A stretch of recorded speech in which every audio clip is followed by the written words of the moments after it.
So, well, do you think there is a good argument, and by good I mean compelling, not just emotionally, but logically, argument for atheism? No. I don't think so either. No. I mean, I used to be an atheist. Okay. So you might say, well, then why were you ever an atheist?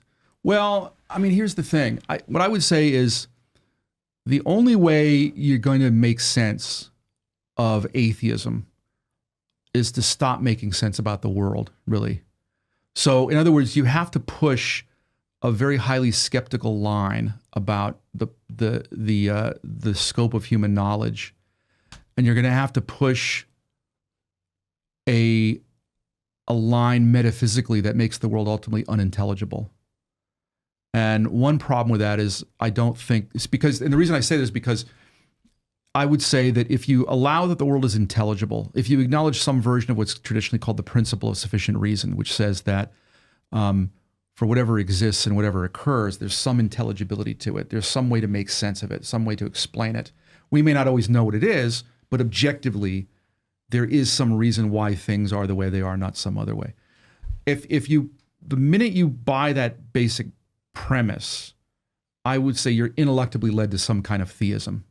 And the only remaining question is the details. Exactly what kind of philosophical theism are you committing yourself to? And is there any world religion that actually can be grounded in that philosophical theism? But you're embracing some kind of philosophical theism, which is why I think that the deepest atheists always end up pushing some kind of unintelligibility in the world, whether it's a Hume or a Nietzsche or someone like that. You can't really, in other words, be a rationalist, I would say, in the broad sense that means someone who takes the world ultimately to be rational through and through, to be an intelligible order, and maintain any kind of atheism. Okay, so that means that if you're going to hold on to atheism, you're going to have to make the world ultimately unintelligible, and thus the mind something that's not capable of finding intelligibility in it or making sense of it. One problem with that, though, is I would say you can't ultimately make coherence a sense of that view. Another problem with that, though, is that modern atheists tend to have a very highly confident view about human knowledge in other areas, particularly in science and natural science especially. So they often pit science against theism as the way that knowledge should be arrived at. This is the real McCoy. This is the real stuff. Modern science and traditional theism and traditional philosophy don't measure up to it, so we need to reject those and so on. Okay, so they're committed to a kind of intelligibility of the world in a way that a David Hume or a Friedrich Nietzsche were not. You know, Hume or Nietzsche. I mean, this is ironic that new atheists often look to them, I think especially Hume more than Nietzsche, but look to them as kind of forebears in the lack of faith, not in the faith, but forebears in atheism. But I think they would have looked at modern new atheist style scientism as charmingly naive, as silly and naive about human knowledge. That they would say that the human mind is simply not capable of penetrating reality in the way even the new atheists suppose, let alone theists. So anyway, at one point in my life, I was willing to kind of go there and entertain that idea. And at some point, I realized it's unintelligible. You can't ultimately make sense of the view that the world is unintelligible. And what about the atheist who says, I'm not claiming it's intelligible, I'm claiming there are certain things that when we believe them, certain actions that when we act in that way, things work out better for us. And so it's more of a pragmatic approach I have to reality. It's not to do with can I know it, but when I use it in this way, I flourish, people around me flourish. Yeah, but of course you're claiming to know that, right? So even to make claims about utility or pragmatic value presupposes a kind of epistemology in metaphysics, or to use the not to use the fancy jargon, it presupposes that there is some fact of the matter about how the world is, and that we can know that it's that way. And the question is, can you maintain even that thin sort of view about reality and our knowledge of it, consistent with a thoroughgoing atheism, with a thoroughgoing naturalist view of the world? And I would argue you can't. And now, obviously, there are details that the interested viewer or reader would want to know about. And I've spelled all that out in detail in several places. But I would say that at the end of the day, you're going to have to, if you're going to make atheism work, you're going to end up with a very deflationary account of reality and of our knowledge of it.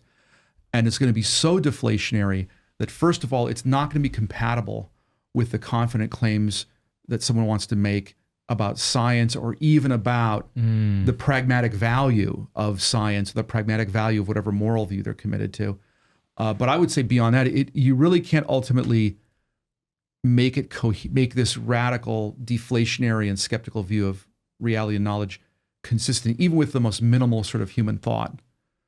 So for example, I would say that if you deny that reality is ultimately intelligible, that things exist and occur for reasons, there are things that cause them to be that way and rather than some other way, say, then to be consistent, you're ultimately going to have to say that that's true of your own thought processes. And so we ordinarily think that the reasons that the things we believe on the basis of rational grounds, even if it's just minimal stuff like I'm sitting in a studio here at a table having a conversation with someone, something trivial like that. If someone says, if I just forget about someone else, if I say, why do I believe that? If I'm just talking to myself, as it were. Well, I believe that because of the sensory experiences I'm having, and I believe that I can draw rational inferences based on the kind of sensory experiences I've had in the past, and how it's likely, given those, that I'm actually having this conversation now, and so on. Or even if I, entertain some crazy scenario, like maybe I'm in the Matrix, having the experience of being on pints with Aquinas generated by the Matrix. Okay, well, even to entertain that hypothesis, I have to be able to see the connection between different ideas, between a premise and a conclusion, and so on, and draw the inference that, well, it might be at least possible that that's what's going on. So I'm presupposing that I have a functioning intellect, and that intellect can see the relations of ideas and draw inferences and so on. Okay. Now, if you deny the principle of sufficient reason, you deny that things are ultimately intelligible, then you also have to deny that you can know even that much. It would follow that it might be that what you're having right now are actually just a stream of incoherent thoughts that have no logical connection to one another. And they only seem to have a logical connection to one another for no reason whatsoever, no rhyme or reason whatsoever.